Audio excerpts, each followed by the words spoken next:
Today on Grub with Gruber, I'm cooking.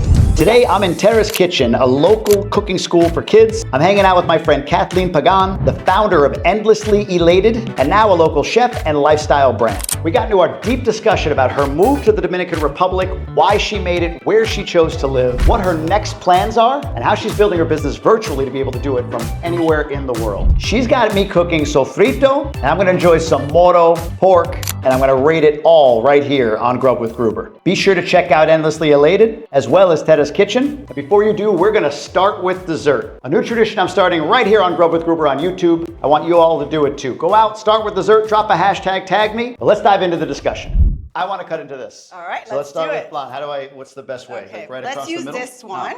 No. I'm already doing it wrong. No. You want to do the honors? No, please, Okay. please. So What is flan made of? It's like a custard. It's made of evaporated milk, condensed milk. Yeah. It's like a tres leche, but in flan Have you style. ever had flan? Yes. Actually, I have a great flan story. Oh. Great flan story. And it is completely shit talking And my this wife. is coconut flan. Coconut flan, even better. Yeah, Flan de let's see if coco. we can get, yep. Of course I've had flan. Look at that. So, I met my wife 2009. Okay. 2009, it's a long time ago. She'll be 40 this weekend, so she's I getting know. old. Happy birthday to her. Whoa. She's not getting old. She's still beautiful, but she's getting old. The 40s have never looked so good. But here's the deal. So Okay. she is the anti-sweet person. Me too. Funny Really? enough, yeah. Oh my God. Let's see what this does. So Oh. here's my flan story. So we're working at Progressive Insurance. Okay. Right? Big office in Boston, north of Boston. Town Okay. called Gruber, which does not look like that, but the Boston accent makes it weird. Okay. We're in the office and we have like a potluck day. Okay. And she decides to bring in a flan. She does not like sweet. So I swear she found like 1 grain of sugar to put in it. Okay. And I was like, oh, this chick, like I was wanting to you're go like, further yeah, with her, right? So I tried her flan. Francesca. I almost vomited in my mouth while simultaneously making amazingly loving. Ooh, This is great. so Best flan I've good. had. It tasted That's like hysterical. raw eggs, devoid of anything else possible that you could put in it. I don't think there was any evaporated milk. I don't think there was any condensed milk. However she made it, it was like Some shit. It coconut was milk? flan de shit. Oh. Flan de poo poo. Did she tell you how she made it? It was terrible. I have no idea. It was Okay. awful flan, but to this day, I told her, oh, it's so good. It's amazing. So yummy. Is she finding out here, by the way? She's finding out here? No, she knows. Can I Okay. grab a spoon Yeah. here? Can I grab spoons right here? We need some spoons. And you rate these things on your videos, so you're gonna rate them in front of me. If Be you need me honest. to. I don't do 7s, but Yeah, yes, I've will heard. rate. I will rate. And you Okay. gotta remember, well, the thing is, you're coming from a very easy place here with flan, given my wife's flan history. So this could be a 12. Okay, Who knows? okay, I love it. Make it a 12. That's a good flan. That's a really good flan. So evaporated milk, condensed milk, what else? Coconut milk, Coconut milk, sugar. sugar, gotta be eggs, Well, sugar, eggs, yes. Yeah. Vanilla, vanilla, and a yeah. little salt. Un poquito Yeah, de sal. because salt brings out flavors. This is really good. Yeah. I told And myself it's not so sweet. It's sweet, this is sweet enough. but it's not overly done because I'm not a sweets person. I'm a big sweet guy. So on that, I'm gonna give this an 8.9. Okay, but are you lying or are you telling me the truth? No, if I was Okay. lying, I would say 10 Okay. or 9 point something, but Okay. 8.9 because I like sweet. I was gonna really like drizzle coconut on top of it. That would've been- And I was like, ooh, that might be too It might have sweet. been 9.1, 9.2 if you had that. All right. It's okay. This is really Okay. good. Good, So- good. You are Puerto Rican, Yes. and yet here we are in the Dominican Republic. I know. What are the odds? What of gives? What gives? I know, Why here, I not know. there? that? You know what's funny? We looked into moving there, believe it or not. And it you're was Puerto just, Rican. I think, honestly, it came down to price, location, what we could get, quality of life, which is so sad because I love Puerto Rico, but it just wasn't. After looking into it, believe it or not, it's uber expensive. And for what you get for the price, it's like, I might as well have just stayed in New Jersey.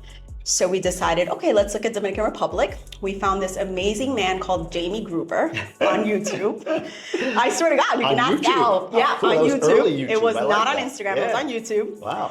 And I was like, babe, there's this guy, Jamie. He moved to Punta Cana. He talks all about it. So we used to watch your videos. Then we did a bunch of research outside of your videos. And here we are. Was I right? You were. Most of the stuff? Yeah, I would say, I would have. Yeah, I think I agree with most, if not all of it. Even till this day. I mean, I've been here 6 months. Yeah.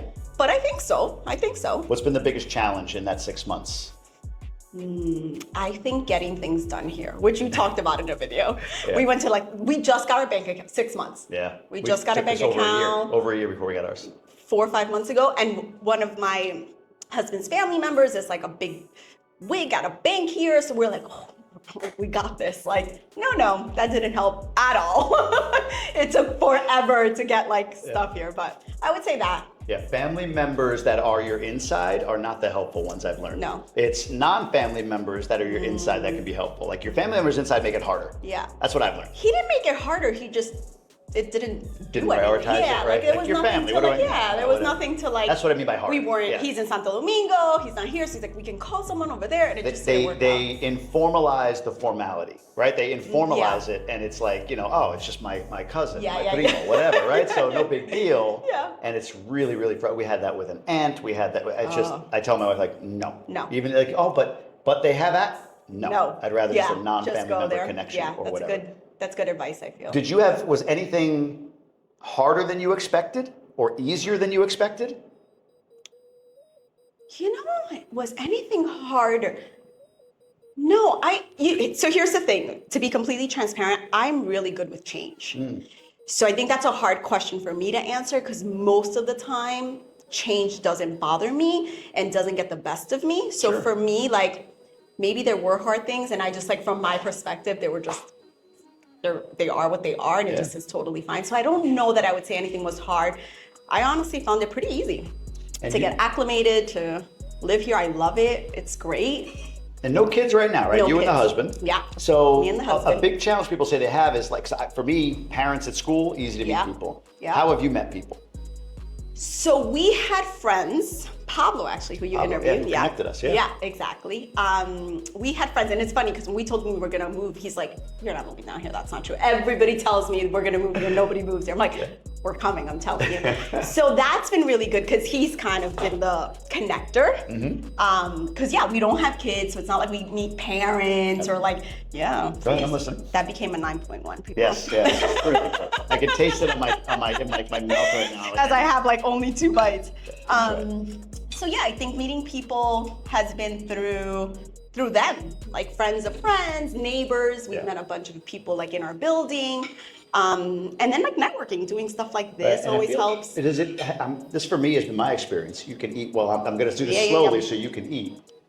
My experience has been, no, just kidding. But when you just meet those 2 or 3, 4 people, whatever it is, that initial crew, like you said, there's kind of a force multiplier effect with that. So you meet, Pablo, you meet a couple people in the building, and then all of a sudden you're in this WhatsApp group, and you're in that WhatsApp group, and you just start to meet people that way, right? Exactly. WhatsApp is a phenomenon. It's incredible here. It's everything.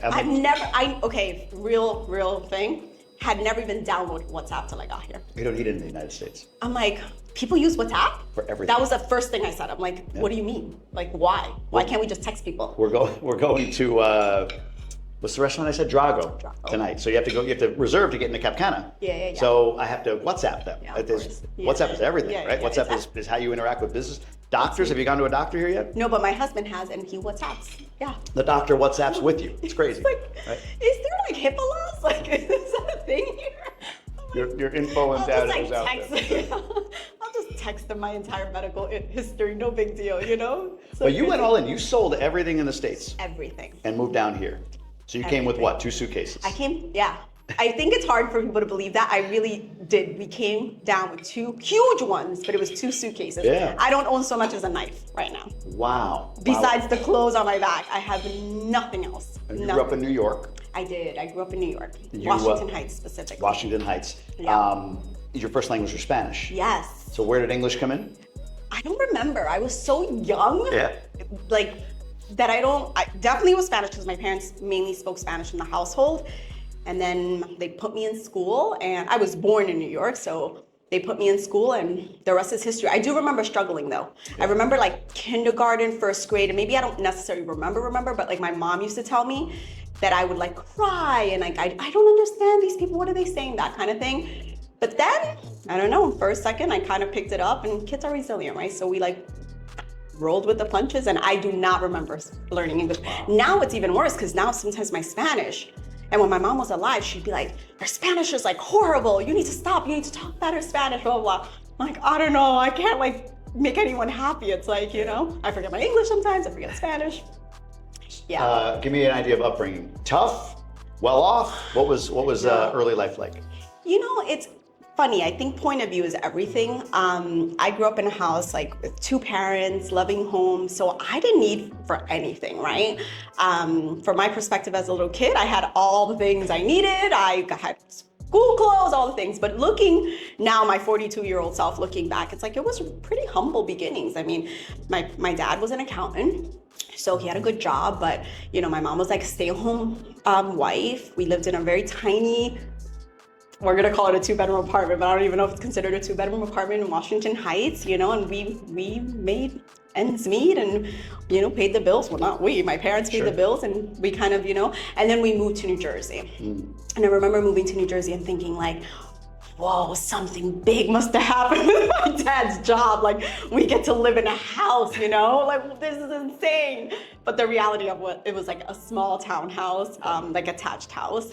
And it was tiny, but best memories ever. Wow. Yeah. Wow. Eric, I don't know about you, but she casually dropped 42. And Yeah. here I am a few years older than her, and I feel like I look at least 12 years older than she does. So if you're 42, yeah, I just turned 42. nobody believes that. Much, much younger. Now, are you guys just saying that too? No.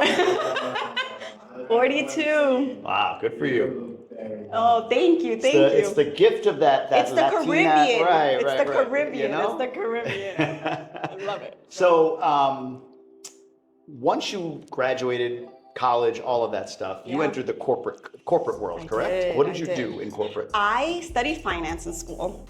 And I did pretty much like corporate finance my entire life. So I worked in the cosmetics industry for most of my career. At the end of my career, or my finance career, I should say, I was in a nutraceutical company out of Canada. What is nutraceutical? It's like natural supplements. Oh, okay. Pretty much. And then it was out of Canada. I was traveling a lot. But you know, in hindsight, it's what I needed to leave. I never liked finance. Yeah. Like I went into it because as a kid of immigrant parents, if you know any stories like this, it's like you go to school, you get a good job. It doesn't matter what's your passion or what you're like meant to do in this world. Like, did you do well? And so my dad was an accountant, and I was like, okay, I guess I'll do finance and figure it out from there. And I really struggled. I did really well, funny enough, in my career. I got promoted a bunch, but I really struggled with it. I hated it. I did it, and I worked with amazing people, great companies, and it was always, it's a me thing. I always say, right? Like looking back. How many years did you do it? I started when I was like right on college, 21, 22, and I quit 2019, end of 2019. What is that? So 22, you would have been, so you're 4 years, I mean, born in 82, so you would have been like 92 to 04 to 20, so 15 years. Yeah, 15, 16 All right, years, so you or had some maybe staying 14, power. 15. Yeah, no, I did. And it was, I mean, you were in corporate I can too, relate, right? 21, Yeah. 21 years, yeah. It's like- And same thing, I it's like, so what was hard. your dream as a kid? What did you want to do? Funny enough, Yeah. this. Cooking, Yeah. brand, Yeah. What you're doing now. Like I could have never ever told you this is what, like I couldn't have verbalized that I for agree. sure. Yeah. But if my mom didn't let me cook with her in the kitchen, I was crying. I'm my mother's child. When she was entertaining and I couldn't help or anything, it was like a big ordeal.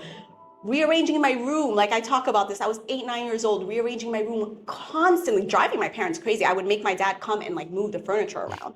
And he's like, we can't do this every week. I'm like, but can't we?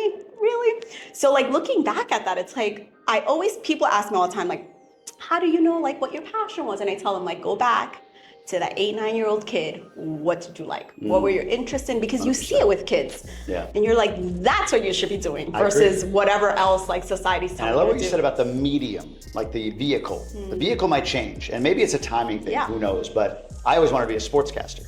That was my thing. So I didn't realize exactly why, but as I grew and went into claims, insurance claims of all things, the Interesting. technical, the lawsuits, all Did the you stuff like you your did. job? Hated I'm it. thinking- okay. Hated it. I shouldn't say hated it. I liked what it provided for me. There Same. were aspects of it that I enjoyed. Growth, knowledge. Right, Yeah. the networking in it, some interesting people, and I was really good with, as a claims adjuster, you would negotiate settlements, and I was pretty good at that, and I enjoyed that. So, that was okay. Yeah. But as I moved up the ranks, it was really like, it's not this one, it's the next job. It's not this one, it's the next job. That was right? me. Just right? Yeah. Trying to find the 100%. one that fits me. Yeah. And none of it fit. None I of was it just fit. departing from who I am more and Yeah, more. totally. So I go back to the same thing. People, you're like, what did you want to do at 15 or 9 or 12 or 16? And it's like, I want to be a professional athlete. It's like, all right, unpack that. Yeah. Why? What was it about being a professional athlete? Was it being in the spotlight? Was it, just being in sports or whatever it is? And for me, it was a sportscaster. That's what I wanted to be. And now when I look back, it's like, you know what? I really love communicating and telling stories, Yeah. right? So if I'm the sportscaster, I'm telling the story of what's happening on the field. And in this generation, that's YouTube, Instagram, personal branding, and all of that. So that's the medium or the vehicle now.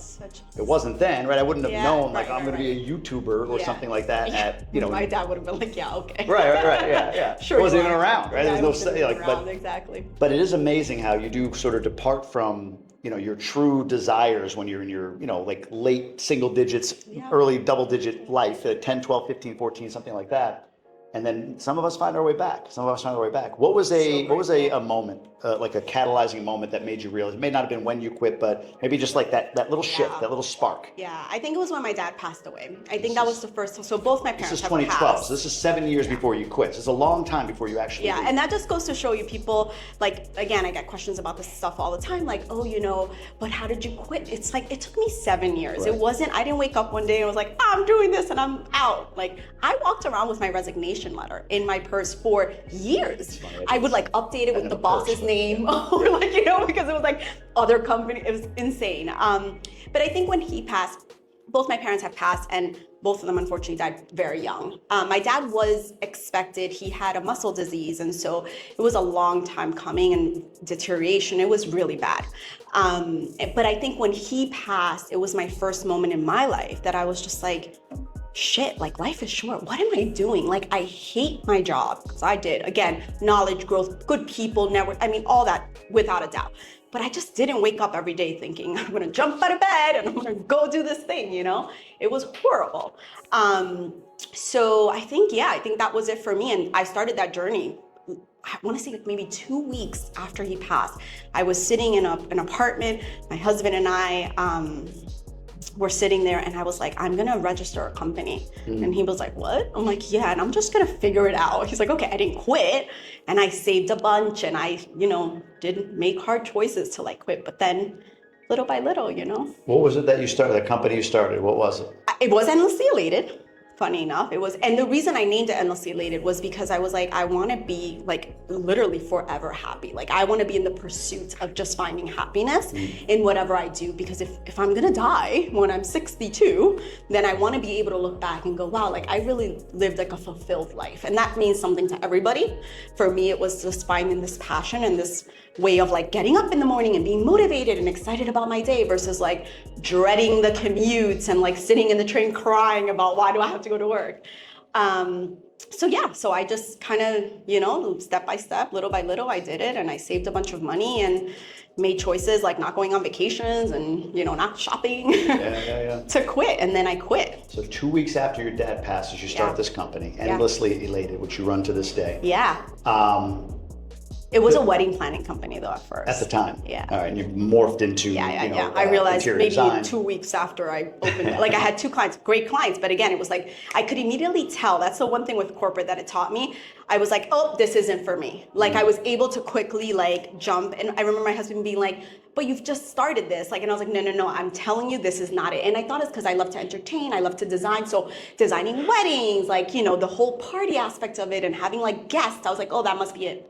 It wasn't it. I was like, this is not it. And then I morphed it into like. I love it. We'll talk about this later, how you designed it even now, today, as a virtual business. So you can do it from anywhere. You can move to a place like this, which a lot of people want to do. Yeah. So your dad was the catalyst for you starting this company. Maybe an odd question, but is your dad present in the company?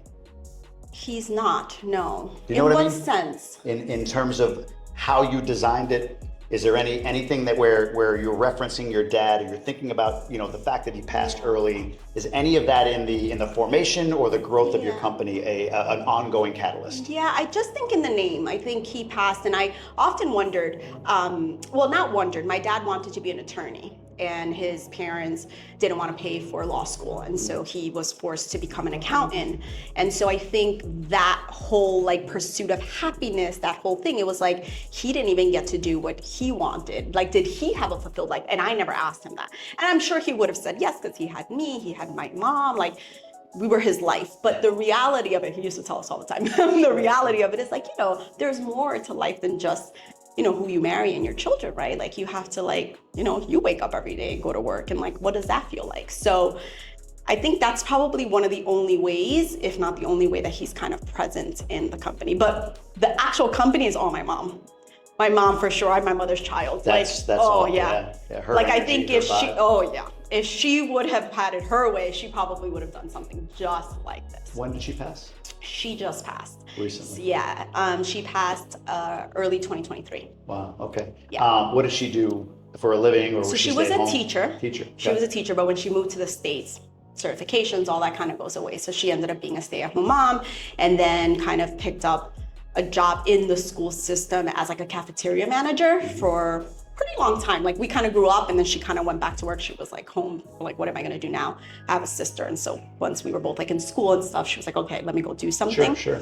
And so she did that for a long time, and even part-time till the day she passed. But she got to see you go through all of this. She through did. The 2019 quit, the whole nine. Was she did. supportive? Oh, totally. Yeah. Yeah, good. 100%. Scared.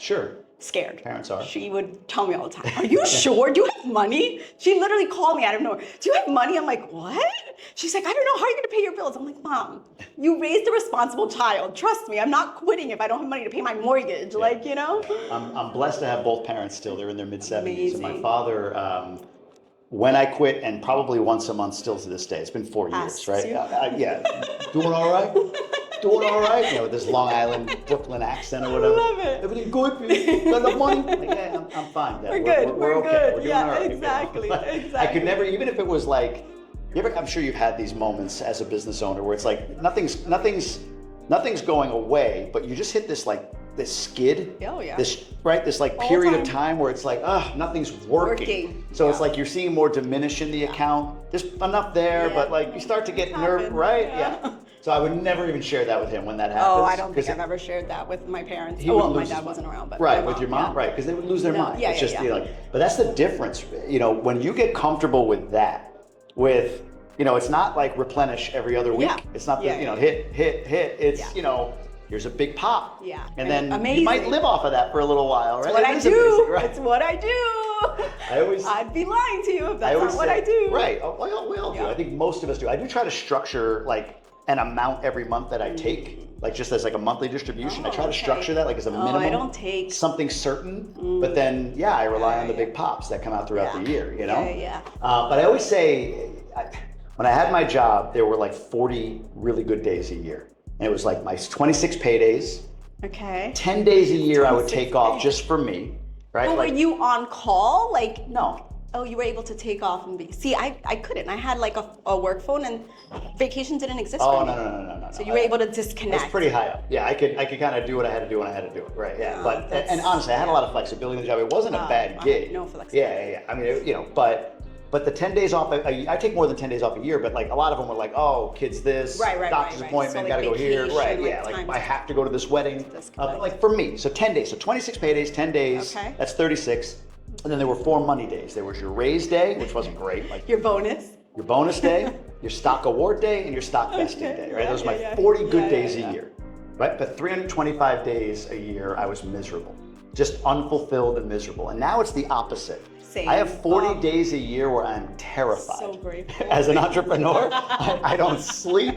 Nothing's gonna work. I'm going out of business. This isn't gonna happen. It's the worst thing ever. Yeah. You deal with them, and sometimes they come in like 12 days in a row. Yeah. It's not like one day here, one day there. It would be nice if it was that way. But in exchange, I get 325 days a year where I can do whatever I want, like this, in the middle of the day. Yeah. What is it? Thursday? Tuesday? It's Thursday. Thursday?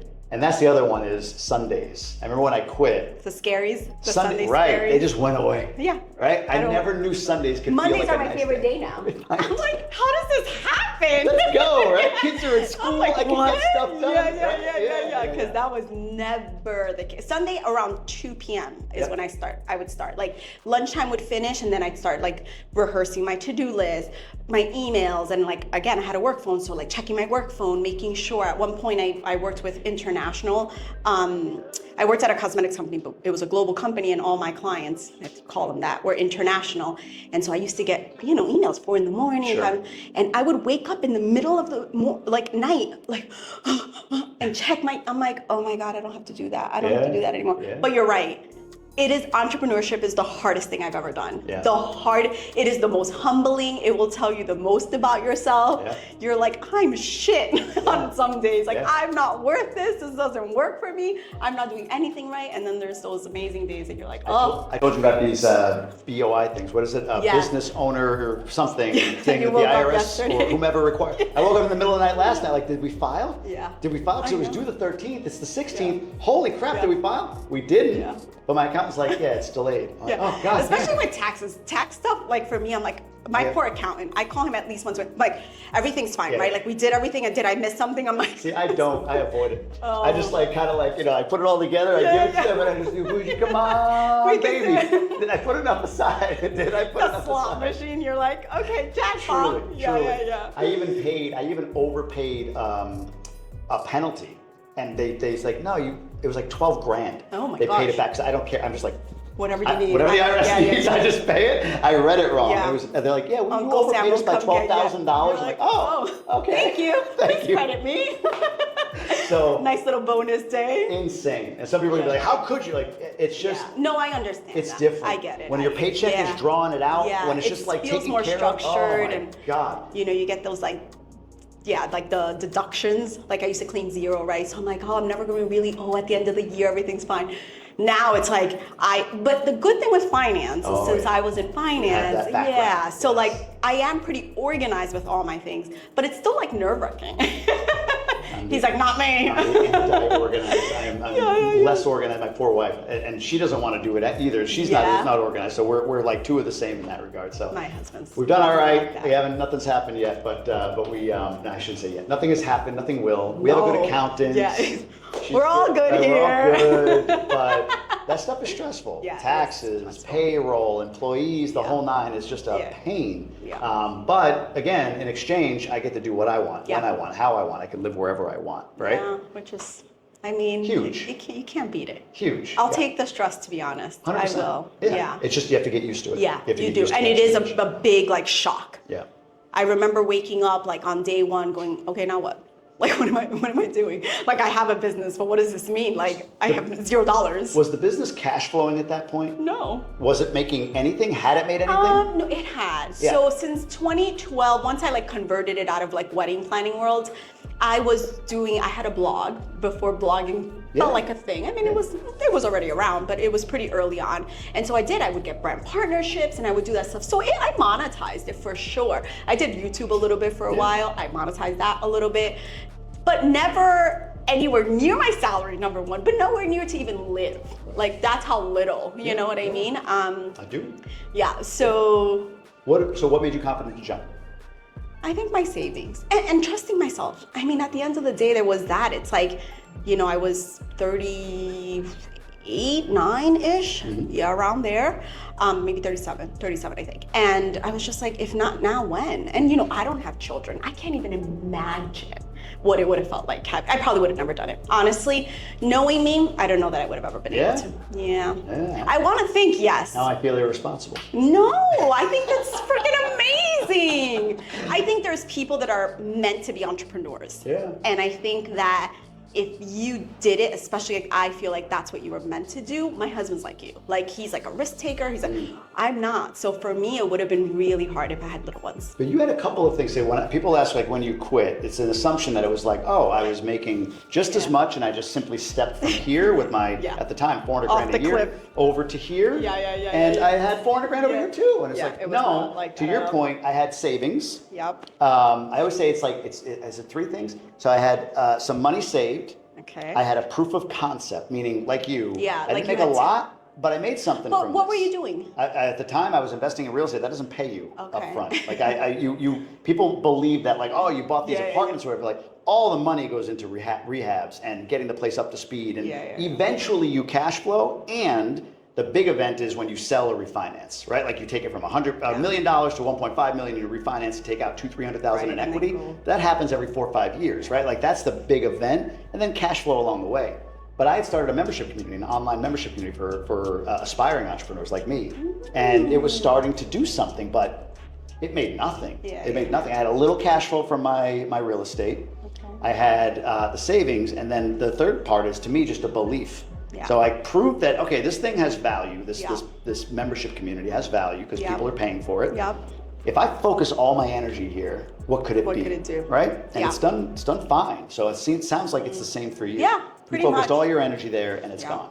And I will say that having done both for a while, I don't know that it would have ever went anywhere the way it has, to be honest, because I do think splitting my time was something that was never allowing me to do 100% one place. Yeah, 100%. So looking back, I'm like, okay, I needed to make the jump if I was ever going to take the chance on this. So, you know. Here you are. Here we are. Here you are. Tell me a little bit about Endlessly Elated. Then we're going to make some sofrito. Get ready. We'll make some sofrito. And you, by the way, she's calling this something wrong. No. I'm calling this something wrong. Just show it.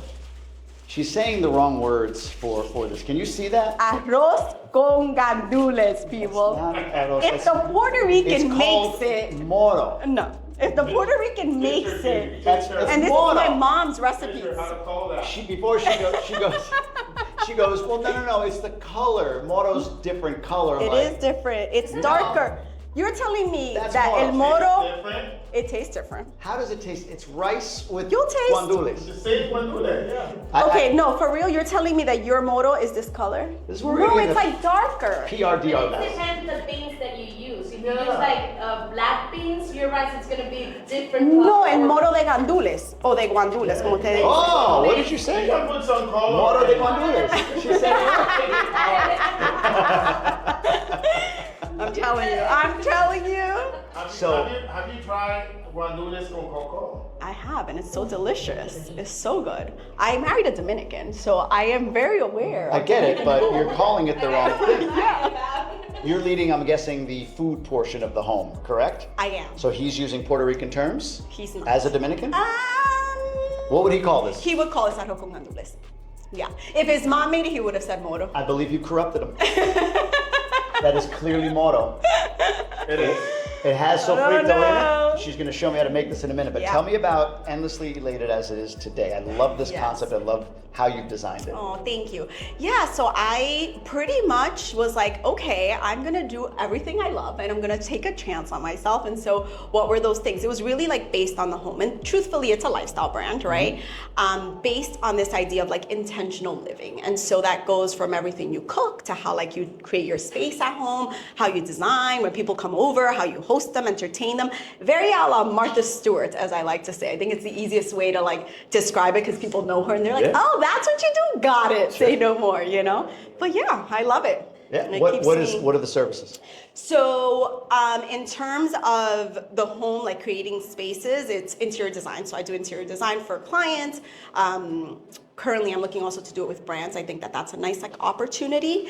Then I have recipe development / brand partnerships for like food stuff. So like YouTube content. Well, I want to start YouTube, but like Instagram content, TikTok, things like that. Brand partnerships. So that's also a way that I do a service, and that's pretty much it. And then I do blogging. So I do that also in terms of like newsletter. You know, all the things like content creation. Yeah. It's like content creator. Yeah. Gotcha. So if somebody wanted to follow it, it's at Endlessly Elated on Instagram. Correct. Anywhere else? What website? TikTok, endlesslyelated.com on website. Yeah, everything's under Endlessly. We'll put it I out have my personal that I never even use. Your personal what? Like everything. Like I have a personal Instagram, a personal TikTok. It's my name, they're public, but like I never use them. I find it so, Endlessly Elated is like me. So it's just hard to sort of like separate them. Do you have, because you have Jamie Gruber, but. Yeah, but why is your face not on Endlessly Elated then? Good question. It's a lifestyle brand. Yeah. Right? You know what? I'm going to change that as soon as I get back. Look, you tell me. You drop it in the comments below. Yeah, exactly. I don't follow a lot of logos. I follow people, right? Okay. So I don't mind that you're endlessly elated. That's a great title. It's a great name. But it's like that lady is endlessly elated. Like I'd rather see that than some logo. It's a beautiful logo. Thank you. I had a guy email me after I did a video like teaching how to do YouTube or whatever, and a guy emailed me. He's like, "What do you think of my logo?" And it was awesome. Oh, I'm like, I thought you were gonna say it was bad. No. It was awesome. I'm like, it's good. Nobody follows logos. He goes, hey, you know what? I don't follow logos. Yeah, right? Unless it's I like guess Red you're Bull right. or Yeah. Nike or something like that, right? And I don't follow those either. So, Right? Yeah. When you think about it, you're right. Yeah. And it's true. I do all my content on Endlessly Elated. Yeah. So it's like if you go through my account, you'll see my face everywhere, plastered everywhere. But yeah. If the objective is to build and sell, like as a brand, then yeah, you don't want to be the face of it. But if it's a lifestyle brand truly, which is what it is, then it's you. You are it. It is you. You are the engine behind it. You're always going to be running it. So Done. See that? See? Little coaching. Business advice. Coaching. I charge like $500 an hour. Well, for thank this. God I'm here. Right? Thank God I'm here. All right. What else do you have to tell me, man? We are going to still dive into your story of moving Yes. to DR. We started it, and I Okay. intentionally, it's in the biz, we call that an open loop. Yeah. So we're going to close the loop, but first, Okay. teach me how to make sofrito. Yeah.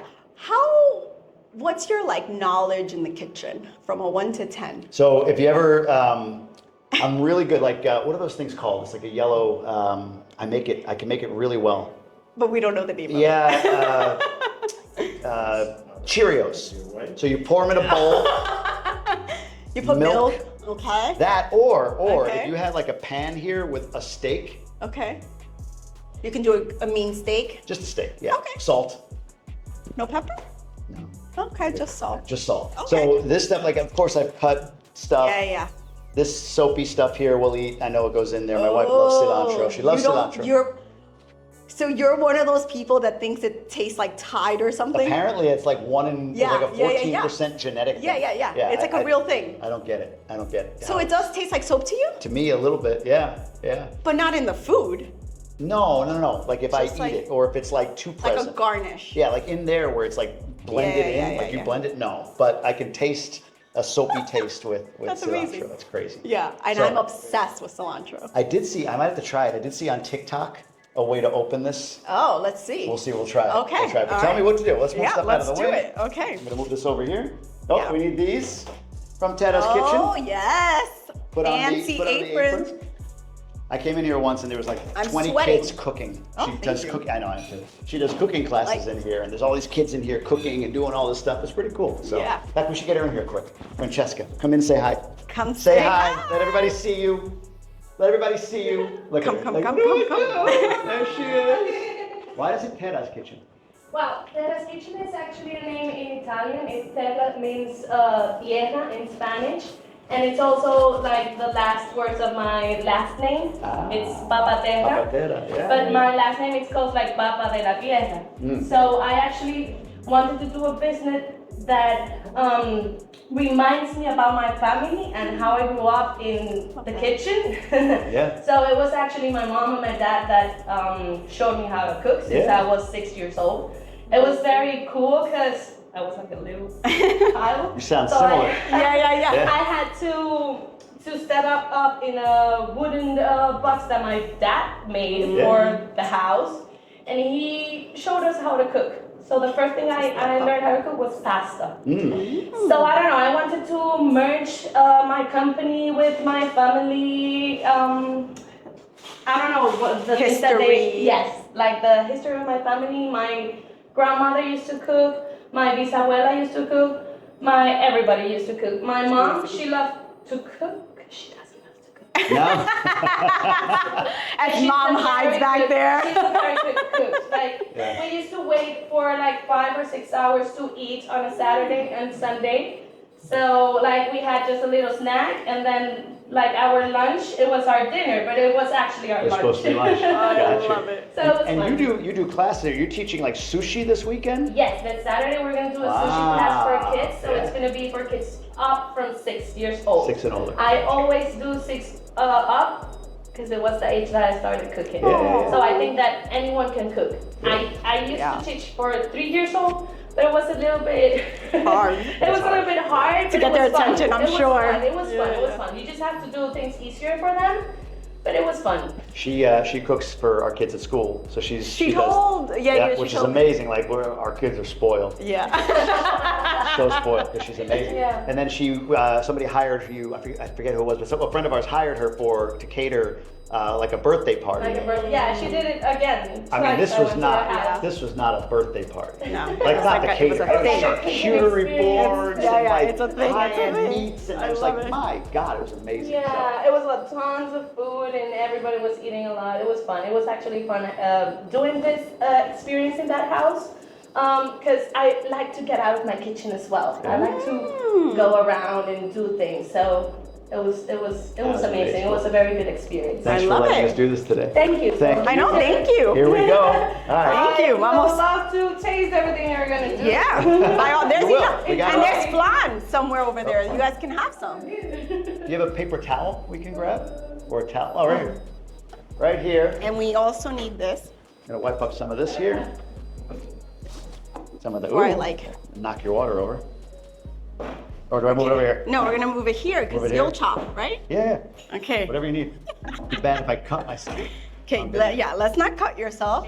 Okay, so sofrito. Do you know what sofrito is? Yeah, I know it's like, we call it sazon, No, it's not sazon. right? No. Thank you, Francesca. Moro and Thank you. sazon, yes. No. Yeah. Sofrito? But I've heard it called sofrito by people who aren't as cool as those that live here. But yes, I know It's what it a blend of aromatics, of vegetables, and it's a base that goes. No, sazon is like, guys, come on, sazon is. No. This is Sazon is green and red peppers, cilantro, garlic, and when you mix all onions. that into sazon. Like When you mix like different spices together, this it is makes a a homemade sazon. sazon. It could be like all of those ingredients together. Francesca, come back. She is the chef of the cooking school. All right, Okay. so what do I do? Okay, let's cut half of this. Cut it half? Yeah, just cut it in half. Okay. Okay, then we're gonna. You want to peel it out? Yeah, you can Get- peel this out. Get this out of here. Yeah. Oh, look at you. Ah. Okay. Oh. That says that he doesn't cook, but Do you you know know. how to cook, Jamie? I've been forced to cut peppers for 15 years because my wife makes Okay. sazon. So she wouldn't call it something. Can I show you something? It's gonna be easier for you. I don't know if your wife has shown you this, but this is the way of how we cut it in our kitchen. This doesn't go to waste because you can use this for sauce or to do what she's gonna do, a sofrito. Okay. But if you want a clean cut, so you just do this, and you clean Oh the veins my! of the Yeah, because I was pepper. gonna say we have to clean those. I took them out. They're No, gone. no, we gotta take this out. Ah, So that's So you see how she took it out? Yeah. I'm gonna leave you. Ah, Yeah. my And bad. this goes to the waste. Yeah. So this we're gonna have to, you Bye know. guys. Oh, I did it all You can- wrong? So I screwed it up. Wrong. Good. I just showed you You the just- easier way. yeah, and, you- Yeah, but this is no professional way good? to You do it. don't eat this? No. Not actually. It's very limp. That has like a bitter. Weird. Yeah, you don't want that. Okay, here, we'll give you back. So let's cut that one out. Cut this out. Yeah. All right. Let me see if my clumsy hands can get it. I will say with me in the kitchen, right? It's about just like, I feel like a lot. Do you feel like overwhelmed in the kitchen? Or you just don't like it? No, I don't like it. You just don't like Yeah. it. But not why? overwhelmed. Why?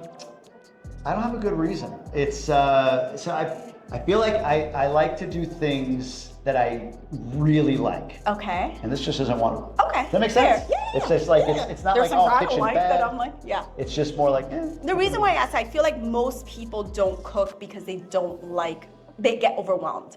They're afraid it's gonna taste bad. They're afraid that they're doing it wrong. So like, for example, like I'm like, when I said cut the pepper in half, like for me, cut it how you want. Granted, she did it right, by the way. She did it right. But you know what I mean? Like, yeah, no, I get it. No, because then I feel like you get I worked stuck in in the restaurants when I was young. When I was 16 to about 21, I was a manager at a Ruby Tuesday. Oh. But I worked at a Cozy Mel's, which is there like you a go. Mexican Yeah, restaurant. but but yeah, no, I don't know. Okay. It's like asking if I like golf. Yeah, you Here have we this go. vengeance Here with we golf. go. By the way, I watch Jamie on YouTube all the time. I understand this golf But you situation. get it? It's like I just What's don't wrong like with it. golf? Now, the reason why I go No, as but you far kinda as- hate it. No. You have to understand. I'm a New Yorker, as you are, Yes, right? right. So it's like it's whatever resistance I have to go further this way, right? So like you asked, do I like cooking? I'm like no, or I said no this way. That's okay. We're done. Yeah. I don't like cooking. I don't have to do any more than that. Right. But golfers, golfers want to go further. Like, well, it's because you haven't played. It's like, I freaking played. Well, it's because you're not good. It's like, it's not a matter of being good. Oh, it's because you do this, something. It's like, I do this instead. So I get to just giant F you with golfers for that How reason. often do you get YouTube comments though? Oh, all the time. And hate you. love them. I love coming I'm so back. irritated. And one guy got really aggressive with me on golf, and I replied to him like, "I'm so sorry." I was like, "This is on me. This is on me. I made you believe that I give a shit." Oh my God. And I love that comment. Just dropped the phone and walked away. Golfers. Here we are. Sorry, but it's okay. This is good. It's just not my thing. Okay. I only ask because I feel like most people, that's why I ask. What else do I do? Do I dice? Okay. No. Yeah. This is the best thing about sofrito. It takes absolutely one. nothing. Yeah, Yep. that's true. Got it. We're just gonna cut this in half too. Normally I do half, but we can. Seems like. Pop it in here. Yeah. Or let's just cut it a little bit. Jeez, I don't know about the. I love the like. No, it's good. No, the only no. You want to know why? No. This is why I'm cutting it because another thing that I think people. No, another thing I think people don't understand or don't realize is that everybody's kitchen is different. So your oven, you're like, oh, cook it at 350. And your wife's kitchen, your home's kitchen. I feel like it's like, depending on the blender, it might not. So I'm like, let's just dice it a little bit more just to make sure, you know? Do you have a lady here, by the way? Have you hired a lady? No. Are you crazy? So we have a cleaning lady. Yeah. But we don't have like a lady lady? Yeah. The everything lady? The best kind of lady. No. Crazy. I know, That's part of living here. but I love to cook. Well, you can. So I what about struggle. laundry? Yeah. She does laundry, or you do laundry? No, it depends. When she comes, she'll do it. Disappointing. But then I do laundry a lot because the gym closed. So it's constant. So at least like every 2 days I do it, but she doesn't come every you know what I mean? She's not like here 2-3 every days a week? Yeah, once a week. Once a week. Once okay. a She comes week, and once does the, every couple of weeks, like once every 2 weeks. Depends. Because since it's not like she doesn't cook, she doesn't really. You go she 5 cleans. days a week, it'll change your life.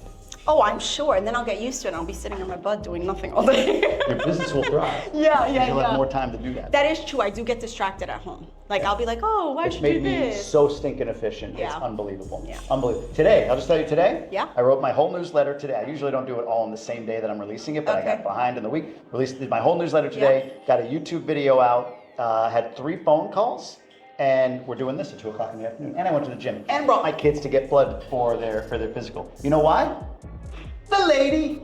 The lady. What do I do with this? Well, I did everything and I don't have a lady. I went to You the don't gym. have kids make it That's hard. fair. Okay, fair. They make it hard. I'm just Okay, gonna go with that. so same thing. Everything's half.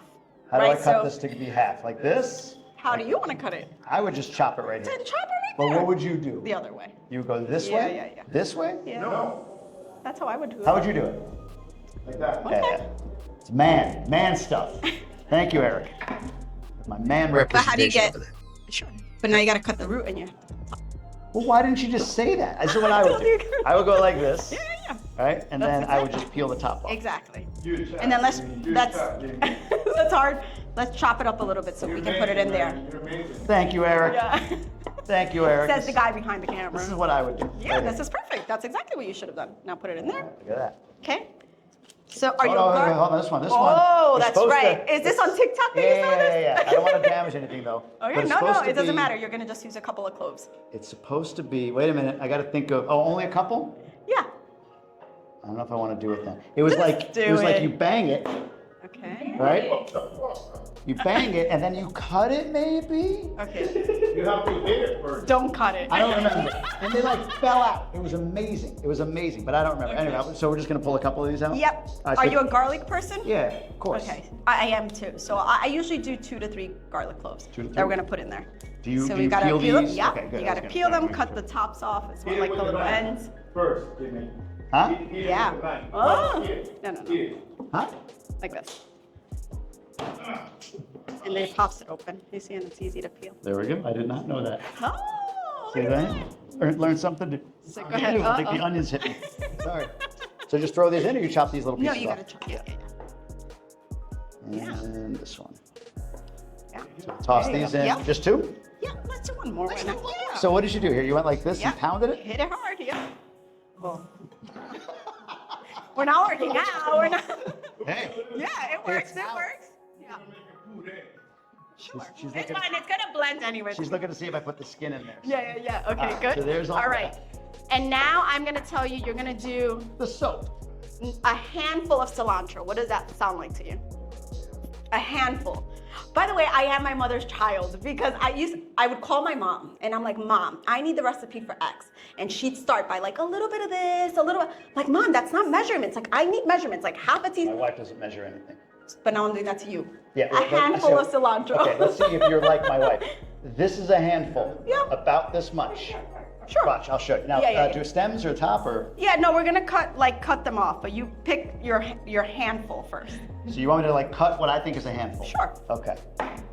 Okay, let's cut a little more then. You just got the outside. They can't help it, Eric. They can't help it. cut right here. No matter what I did, if I cut the whole thing, it would. If I cut right here. Yeah. Okay. All right. Look. I'm a cilantro girl too. That is not a handful. handful. This is a little handful. This is a little handful. Put that in there. Some people get really crazy too. They're like, not the stems, not this. You're a We're stem gonna girl. go. We're gonna We're go all about with the it. stems. We're getting crazy. What do we call this? Greens. Yeah. What is that? We call it culantro. I So wanna we do call that. it What's the the same difference? thing. Just like they're cousins. I know, but This what's is the, cilantro. We got. It's just a different herb. We actually have a song of that. What do you have a We song make for? a song of the cilantro. All right, then let's go. Go. Oh, it's a bad song? is it a bad No, song? I just said we have a song. We did a Dirty cilantro I song? know. We have a cilantro I'm like, let's song. sing it. And then somehow, so sing it. This is getting weird. I know. I'm I like, gotta say, you're making me nervous. And actually, this is a dance too for that. The cilantro. oh, I gonna need get to that. see it. We're Yeah, gonna yeah, get yeah, that yeah, yeah. You want to go viral? Come over.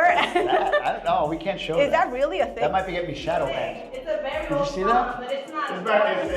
It's not. It's nothing. Nothing. I gotta find this song Okay, before we end. let's just cut the stems off of this. Right here? And then we're going to put that in. I'm going to take this little guy out. I don't know what that is. Okay, we can put that All on. right, put Yeah. this in, the whole thing? Yeah, why not? You don't seem certain. I'm sorry. I just feel like no, you're not gonna mess this up. This is like the one thing you can't mess up. By the way, I'm sure you're gonna get comments. That's not the way my mom does it. This is my mom's recipe. This is how we do What's it. funny, and this is Puerto Rico FYI. too. I've learned this about the Dominican Republic. Yeah. There is not it wouldn't be that's not how my mom does it. You're that's doing the it wrong. reality. That's not how Dominicans do it. Oh, I get you're doing it wrong. Yeah. Like my point is like if Not you're- from Dominicans, from if just this everybody. Dominican mom From did it people. this way, that's how Dominicans do it in their in that person's worldview. I I found see, right. I Like see. Yeah, I've yeah, heard yeah, like yeah. certain empanadas are called different things depending Yeah, on where oh, you yeah. are. Like We that's call not them empanada, empanadas, it's yes. yuca, it's this, it's that. It's like, but this other person's like, oh, those are amazing empanadas, equally Dominican. Yeah. So it's like depends on where you're I from. know. Yeah, it's right? true. It happens in Puerto Rico. Yeah, it happens in Puerto Rico. Arroz con gandules. It's the same thing. What is it? It's the No, same no, What thing is that it? happened. No, what is it? What is it called? What is it called? This is el Moro de No, Gandules. that's not what you said. That's not what you said. I understand. He's Dominican behind the camera, Do by we the need way. to add? Do we need to add Yes, water? we need to add a little It's water. right there's the picture. I'm gonna get this little picture. Okay, we're gonna add just a tiny bit of water. People do it with olive oil too. It just kind of depends. Okay, we're gonna put it You like said right tiny. here. Yeah. We gotta get this to blend, so we need enough water. Okay, let's stop. Yeah. I love 'Cause then the- if not, it's- I love the then- I love the condescension No, in your voice. not at all. Okay, let's stop. Okay? That's what I heard. That's how I heard it. All right, Okay. now blend it. Yeah, Which let's one? blend it. Crush ice, grind icy drink, smoothie grate, No, let's do like a mix. milkshake mix. Yeah, sure. This might bring all the boys to the yard. You are. Yeah, it does. Watch when you taste it. Do we have a thing? Yeah. Shake it, shake it, shake it. I might need a. Let's see. Let's try to dice it first. Hold on. I think we gotta. Is there like a? This is like that thing where you can stick a thing in there, right? No, hold on. Which one do you? Let's try this. Sometimes it takes. No? That's just on the bottom, right? It's happening. The fork to just kind of shove it down.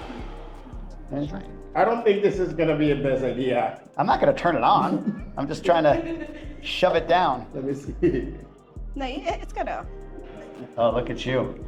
Oh. So apparently, Good man, I say it. There you go. There you go. apparently Eric is the See? cook in his house. Are you the cook in your house? Yes. All right. Oh. He bought a bag of ginger Okay, once let's try it. when we were together and then left it in my car for 2 weeks. Oh no. Ridiculous. I'm just putting it. You know we're being judged online. Oh yeah. 100%. By the way, this also happens to me. It happens. It happens. Yeah, no, I know, It's but not we're being like a- judged. No, No doubt. No doubt. Once it takes, it'll take. I love it.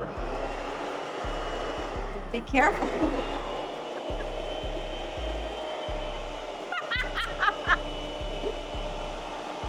No, let's move it around a little bit. How many takes does it take? We may need to just like jump ahead to when it's actually mixed. That's what editing does for you. Yeah, exactly. 3 hours later. Yeah, right. Yeah, we should have checked. Maybe it's a little bit more water, I no? don't know if we should put a little more water. There's a lot of water in there. It's like a big chunk of 4 stuff. people. So the chef didn't put it enough little did fine. to be. Ay, hay que cortarlo un poquito más, ¿verdad? Ah. It's more for because of this blender. It's the blender. It's a blender. Not the chef. Remember when I said it depends on the blender, it depends Yes, on the oven? you're No, right, it really you're does right. though. It's not even a joke. Oh, come on. There we go. It's going, it's going, it's going. I see it. Yeah. Go, go, go, go, go, go. Go, go, go. Be careful. That's what I was gonna do. Yeah. Just get nervous. That thing takes.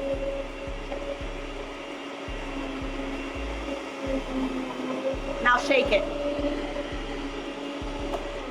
Shake it like a Polaroid. Picture. Come on.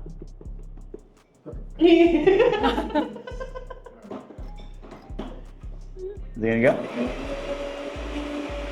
You said this would be simple. It was. It's the blender. It happens. It happens at my blender at home too. There we go. There we go. He's got it. I used to be a bartender. A blender bartender. Fighting thing with the blender. It looks like Yeah, there you go. he's over there going, but yeah. Now there we cut to this. Blending. It's been There complicated. it is. There you go, guys. There it is. Okay, we don't want All it right. to become too watery. I think, let's see what this looks like. What are you gonna drink it? No, we're just gonna see. Oh no, that's good. Good consistency. Look at the that. sofrito, huh? Oh, but This do is you, sazon. Sazon, see. oh, you smell it? But I'm trying to go with it. Come on, let's go with it. Oh, it smells good. Smells like cilantro, yeah. She doesn't like cilantro. Yeah, it smells so good. No, it always has smelled like cilantro, to me, but it's Yeah. good. I like it mixed in. It tastes good mixed in. So that's it. If you know nothing else about the kitchen, you put this. So what my grandma does and my aunt does is that they freeze it in like the little ice trays. Mm-hmm. One little cube in pretty much anything and everything. So yes. You're gonna make chicken. One What do you ice. What do you do when you put it in the rice? Yeah. Like you make the moro and then put it in? No. So at the beginning, arroz con gandules. Yeah. When I make my arroz con gandules, I put a little bit of like whatever I've got. If I've got ham or if I've got like some ribs cut into little cubes, Yeah. I saute that in olive oil, and then once they're browned and like seared, I put a little sofrito and all the aromatics before I put in the rice. Can you repeat again? How do you call that? Arroz con gandules. Looking at the camera. Arroz con I'm gandules. gonna use AI to put the moro. All right. So this is good. So you can take that home with you. I'm not taking. She can use it. We'll let Francesca use it. Bring it home for your lady, like you say. I'm gonna walk around town. Hey, what's up? That's a hot commodity. Yeah. That's a hot commodity. Walking back home. I'm only a few blocks. Only a I few love it. blocks. I love it. All right, so then that goes in there, and now we're gonna try this. Okay, so we're gonna try. Try some moro. Okay. Messy cook. Look at this. Oh, me, yes. See, that's another thing I don't like is messes. So that's why. Yeah, I'm not a big mess person either, and I like wash dishes as I go. For Clean the as same you go. reason. That's what I always because tell I'm my- like, if not, it my makes me kids. like, at the end, I'm like, oh man, this is like a mess. Yeah, clean as you go. Okay. Oops. Come on. Stinking cilantro won't pick up. I got it. There we go. All right. Do we have the other plates? Now we somewhere? have What do you plate? Plates, plates, please. Yes. forks, I knives. put it on top of the, right here. Gracias. Ah, There we go. improvise. All right. So we'll serve some to all of these guys and us. Play. I love this. Here we go. Okay, it's the only thing it's a Hey, little. you get the camera? Oh, you know what? Hold on. What am I holding? Hold on. Ah. What do you think this is? Baked potato. Nope. Come on. You lived in Dominican Republic long enough. Avocado? Yup. I'm gonna say aguacate. You have to have some avocado. I brought some that was like open already. I love it. I love it. Because this is like the trifecta. All right, what do you call this right here? Arroz con gandules. No, this. Oh, pegao. Begao? Pegao. Pegao. Tell her his true name, with Jimmy. It's with.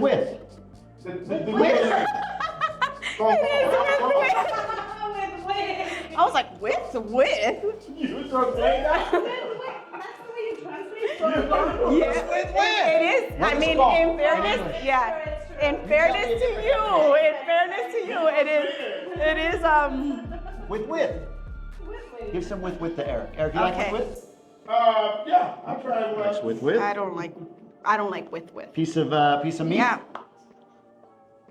There he goes. Yeah. What she mean? I'm gonna grab one for me before somebody takes it. Yeah. One That's for you. That's me. Yeah. Let me get We got a new camera guy. I forgot new camera guy's name. What's the new camera guy's name? ¿Cómo tú te llamas, hermano? ¿Cómo tú te llamas? Jerry. Jerry. Jerry. Oh, Jerry. Jerry. Hold on, we have to get avocado. Because you have to have like a trifecta, which is like avocado, like a bite of everything. Yeah, that's fair. Put that over there. I feel like I just want to eat that pork like a man. Just pick it up and Yeah, do it. Exactly. Use your hand. What you gotta do with the Sorry, avocado? I Ah, okay, you're fine. ¿Cuánto tú estás, Jerry? Yeah. 14. Okay. Okay, so you take a bite, you put everything, take a little bit of avocado, a little bit of pork chop, and a little arroz con gandules. Yeah, let's get in the middle. We're gonna use AI and everywhere where you say Moro. No, because Moro. You're imagine, saying moro in the whole video. can you imagine? Yeah. I'm like, I'm watching the video back going, I said moro? Moro. All those times? I don't understand. As a Dominican, I like a moro. This is. Your mom's gonna be like, Okay, "Dule," but then did you get some gandules in there? Because you guys call it guandules. Oh yeah, Guandules. it's gandules. Well, sure. There's a U. Gandules for us. There's a U. No, Guandules. there's not a U. How do you spell guandules? It's How do you spell guandules? Isn't it G-A-N-D-U-L-E-S. G-U-A-n? This is D-U-L-E-S. Guandules. Okay, how do you spell Mexico? We say Mexico. It's Mexico. So this is. Don't worry about it. This is I know it. Is I it have no- spelled with a U? no, with a G. No, G. But what's the G-U? next word? Guandule. We'll Google it. We'll Yeah, just let's search. Google that. We'll search. I think I have one. Let me see if I have one. Guandules. Let's see. Is it guandules or gandules, right? Come on, claro. While that's thinking. Okay, rate it. And you have to tell me if it tastes like Dominican Moro de Gandules. You mean, does the moro taste like moro? Yeah, That's what you're asking? like the ones you've had before. Moro. Because have you ever had Puerto Rican food? Yes. Okay. I'm losing stuff here. Let me try one more bite. Oh, man down, man down. Well, let's read that. So before I give a rating, it says guandules, or gandules as they call them in Puerto Rico. In other words, they bastardized the term. It's supposed to be guandules. It says But the so second most basically, popular. we were both right. You guys say water in the United States and they say waffle and in England. Water. I'm the worst at accents. I'm horrible. Okay, let's rate it. All right, so I'm gonna give this is really good actually.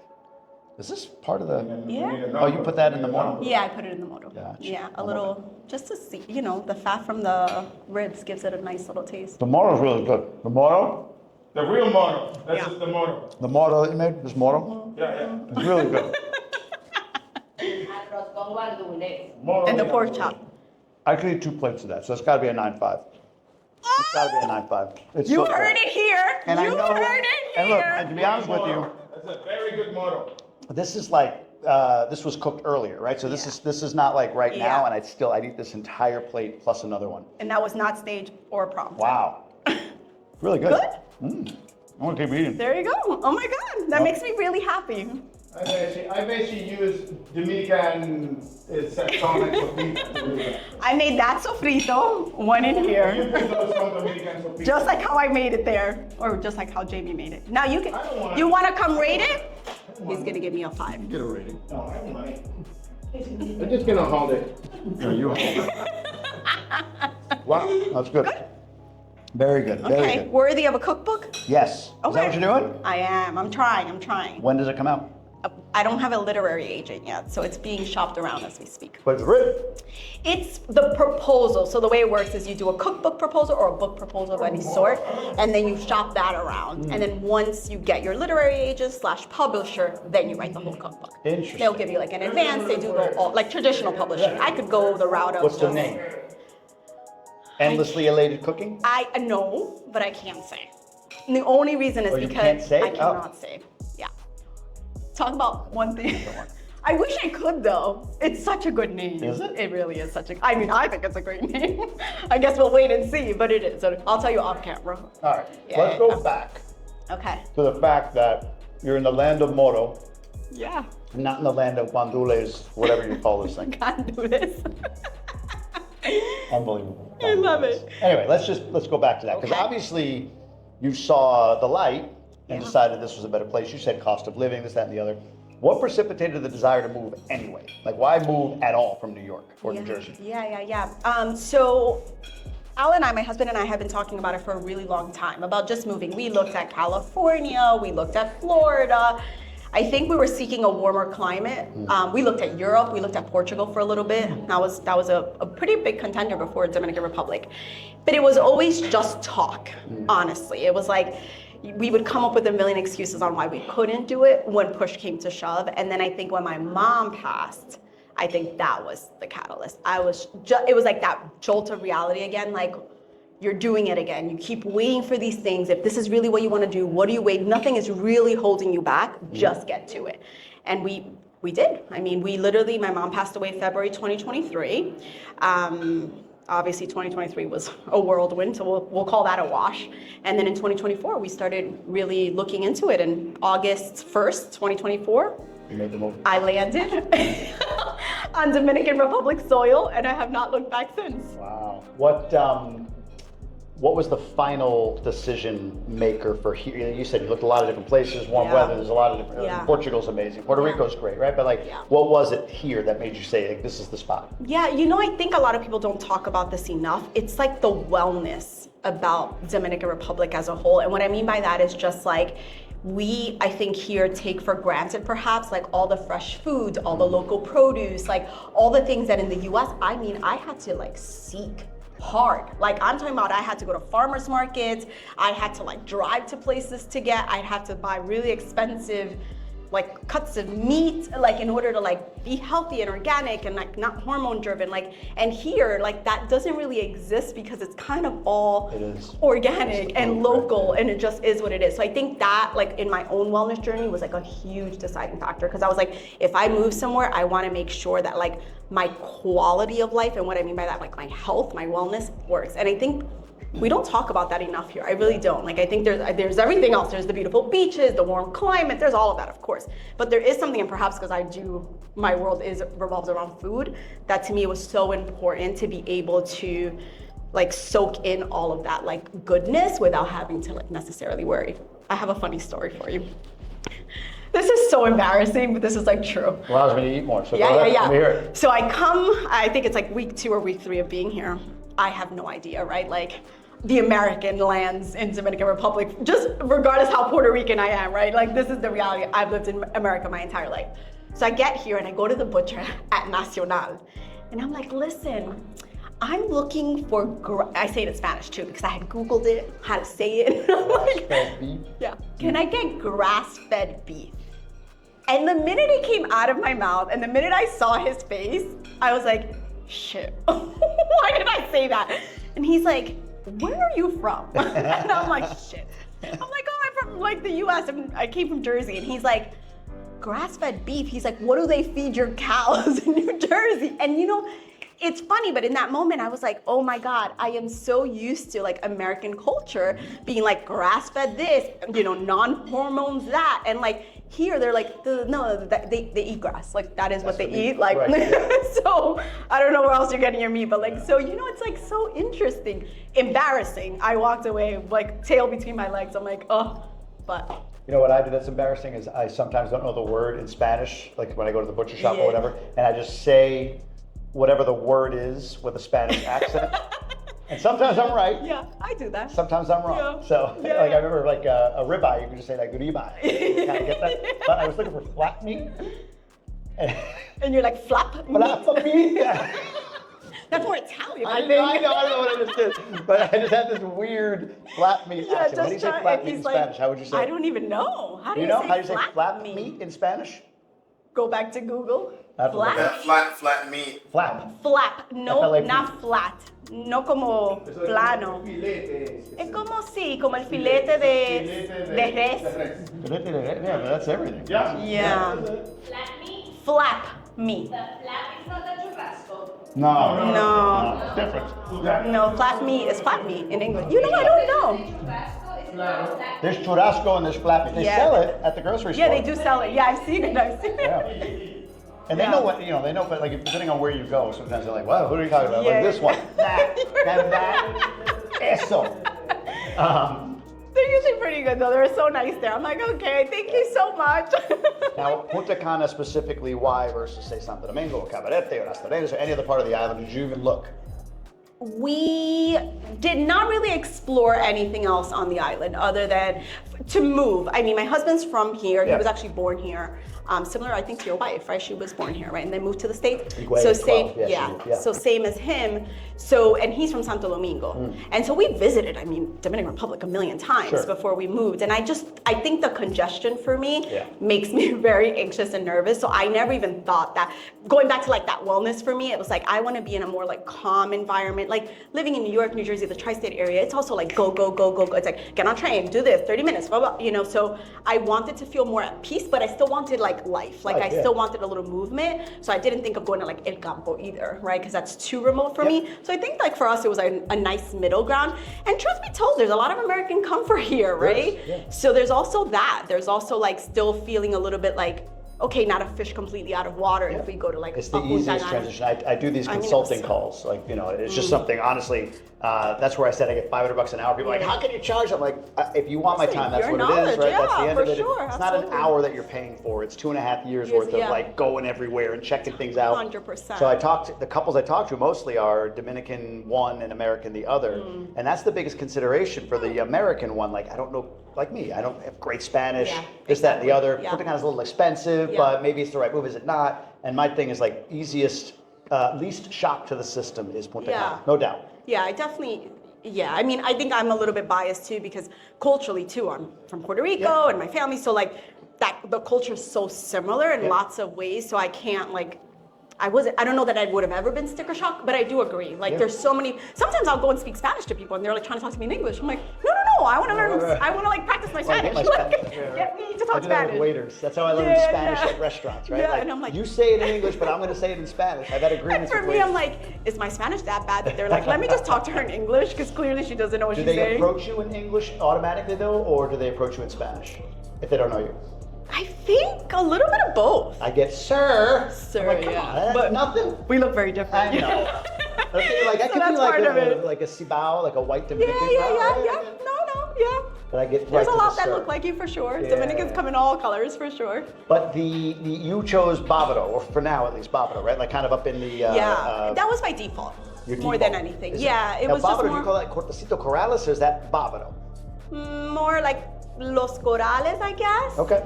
And do you have power outages? Do you have any issues with that? Right, the whole area is pretty good. No, just the flooding when it rains. What do you? I was going to say, what have you learned that like you stay there, you move? What are your? Yeah, the thought is that we're going to, so we always knew coming here where we kind of wanted to live. So funny, actually, let me rewind that. Not at all. We were actually going to buy in Vista Cana. We had put we had reserved a house for a project that we really liked. And we didn't do anything because I was like, okay, we can put the reserve down, but like, let's get there and like look Check at the it out, place and yeah. see, right? And when we went there, besides I think what a lot of people say about like the development there and how long it's gonna take, all of that, that was all pretty evident. But for me as a designer, I think was like when I had a meeting with the developer in Santo Domingo, we went to meet with the developer because I was like, okay, well, I don't know these people. We need to meet them. Who are they? Like all the credentials, all the things. I was trying to change very simple things. And like, I do this for a living. So like part of it is like, I know what I'm asking for is not really that big of a deal. And it was like, no. Right, And everything's gotta that be. feeling for me of Yeah. like, I'm gonna live in a cookie cutter home. And I'm not saying it's a bad thing, No, just no, for no. me. I was like, no, I want my home to feel like what I want. Plus I wanna use the space in the way I use the space. And there was a no, so we were like, we pulled I'm out. a big believer in Vista Cana. I think it's got a Yeah. ton of potential. The school going there, and there's some neighborhoods in there where you can be a little bit more unique with your home design and all of that Okay. stuff toward the back. But one of the things, the two things right now is with kids especially, it's not far enough along for me at my kids' age to drop. I think in 7-8 years it's going to be tons of kids. The Yeah, school yeah, is there, right? But right now it's huge, and there's so many things being huge built. in there. So one thing for us is I wouldn't want to move there because of that. Like there's not a kid neighborhood type of feel yet there. That's one. And two is I guess we would look in those neighborhoods where you can customize, but there is a lot of cookie cutter, and they're beautiful. They look great. They're nice, They're but gorgeous. Like I still believe in the project, by the way. Like I'm like, if you want like a one-stop thing, like where 100%. Everything's I there. would You could see the totally future have bought like all day. as an investment property. I too, was probably going to say, would've- we talk all the time about like, it's just how much money do you have to spend it at one Yeah, time, right? But like yeah. land in Vista Cana, land in Cap Yeah. Cana, even if it's not somewhere I want to Yeah. live, great Yeah. investment, long or short term Yeah. for either place. So you started there, they wouldn't modify anything, so then what? Yeah, so then I was like, okay, let's rewind it back. I'm like, let's not even jump the gun, because that also like kind of jolts you a little bit into like reality. Like, why don't we just hold off and kind of see? And so we did. One of my husband's cousins lives in Punta Cana Village, or she owns a property here, and so we stayed at her house when we first got here. And I just really started to love the vibe. It feels very neighborhood, suburbia, very much like Yeah, it America, is. suburbia, Yeah, right? 100%. And it just felt homey. It felt like people live here, because that's the other thing that I don't think people talk about enough, is that Vista Cana, Cap Cana it feels cold. Yeah. Like it feels like empty. Yeah. Like yes, people buy all the things, it's true, but it just feels like I walk in, I'm like, where are the people? Where's everybody?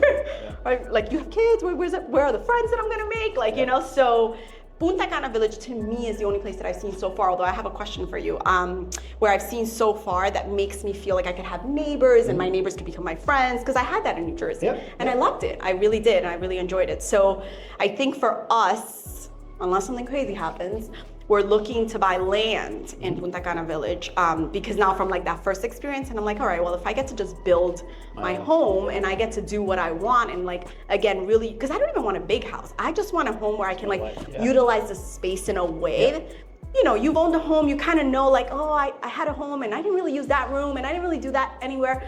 So it's that kind of thing. And so we're thinking about we're currently seeking to move here through a rental, just to like watch the project, get in, do buy all the the land, build, and Yeah. be close to it. That makes sense. What was your Exactly. question for me? Hacienda. I've never heard you talk about La Hacienda. In the resort? Yeah. Hacienda, it's great. The resort is, It's better than Cap Cana from like a neighborhood type of Yeah, that's thing. why I For asked, sure, because it for feels sure. like a neighborhood-ish. It does, yeah. It's That's not a still. word, but I you haven't know been there what in I a bit. Maybe it's different. It's still to me like on the way. It's almost like Ciudad de las Canas, which is right outside of Cap Cana. Yeah, like yeah. there's a neighborhood there, but it's Yeah. still on the way. Like you just, it's sort of like if you're looking, you know, if you're moving as a retiree, that's one thing. Cap Cana, whatever. But if you're moving with a family or you're moving for that sense of community in any way, there's nothing touches the village. Agreed. Nothing. So it's Agreed. the village. And then you've got like Hacienda, you've Yeah. got Cocotal, you've got Lagos yeah, they're building in the resort as well. That'll become something. And yeah, the Grupo Punta Cana who owns all of that, they're really, so it's like Grupo Punta Cana Village, Punta Cana Resort. What they do is they sort of like build demand, and then sell and build, and it all happens. Yeah, which is what's happening now with Punta Cana. Correct. Cap Cana West. is more like if we build it, they will come. So they just like build a whole bunch of stuff, and then they got to go out and promote it and try to get people to fill it in, and it's working. Yeah. But to your point, there's that emptiness feeling. It does there. feel empty. Great amenities. We're going to dinner there tonight. There's Oh, all yeah, restaurants we go there and all, Dorado yeah, and same. right, all that. It's great, and it's But beautiful. It looks gorgeous. It is. To live there, we went there first because we didn't visit. We were just like, we're moving, get the flights. We're going to live in Cap Cana for 2 months in an Airbnb. Is that where you start? I We didn't started in even know. Airbnb in Green Village in Cap Cana. Oh, And everything you read online and see, so safe, it's secure, Yeah. it's beautiful. The houses looked amazing. They're beautiful. Yeah. There's no one there.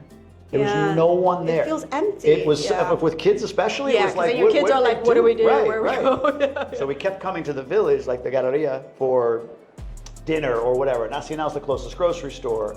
The mall is right there. Yeah, so we yeah. kept like coming Yeah, here. yeah, and so I was like, seeing. well, this is probably the best place Yeah, for us to live. And it then we've is. sort of fallen in love with the. Because it feels like it though. Like you drive down the streets of Punta Cana Village and Yep. you see people. You're like, oh, Oh. there's a car there. It's not empty. Because that's how you see it. It's like empty house.